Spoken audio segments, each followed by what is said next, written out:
எல்லாரும் கொஞ்சம் அமைதியா இருக்கீங்களா? ஐயா, என் மருமகிட்ட கொஞ்சம் தனியா பேசணும். என்ன தாத்தா என்ன லவ் பண்றாரா? எதுக்கு? பஞ்சாயத்துல அப்படி இல்ல இப்படி பேசு அப்படின்னு ஏமாத்தி சொல்ல வைக்கவா? உனக்கு இருக்கிற மாதிரி கேவலமான புத்தி எங்களுக்கு இல்ல. யோ பெருசு, யார பத்தி கேவலமானு சொன்னேன்? வந்தாலும் என்ன ஆகும் தெரியல? ஏய், பெருசு கிருசுன்னா அடிச்சு மூஞ்சலாம் உடைச்சிருவேன். ஏய், என்னடா? ஏய், உடலே கதிரு, கொஞ்சம் அமைதியா இரு.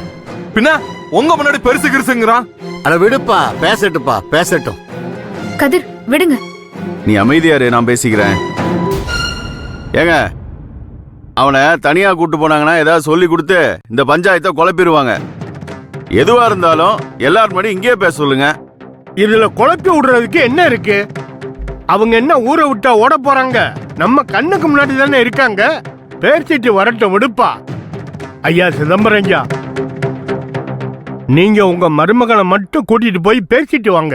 அட என்னப்பா இது? இருடா. அட என்ன இரு. வாங்க. என்ன பஞ்சாயத்து முடிஞ்சிருச்சா? இனிமேதான் இருக்கு, வாங்க.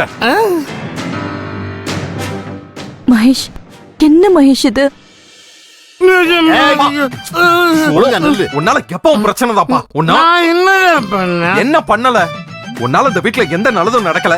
கெட்டது பண்ணாம இருந்திருக்கலாம்ல. கதிரு, கொஞ்சம் அமைதியா இருப்பா. டேய், அங்க என்ன நடந்ததுன்னு சொல்லி தொலையேன். சொன்னா தானே பஞ்சாயத்துல அதுக்கு தகுந்த மாதிரி பேச முடியும்.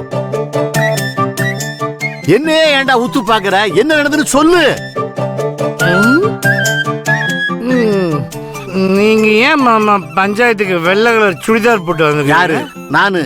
கதிரு, இவனை அடிக்காதப்பா, கொல்லுப்பா, கொல்லு. ஐயோ அப்பா, சொல்ல போறியா இல்லையா? அங்க என்ன நடந்துச்சு?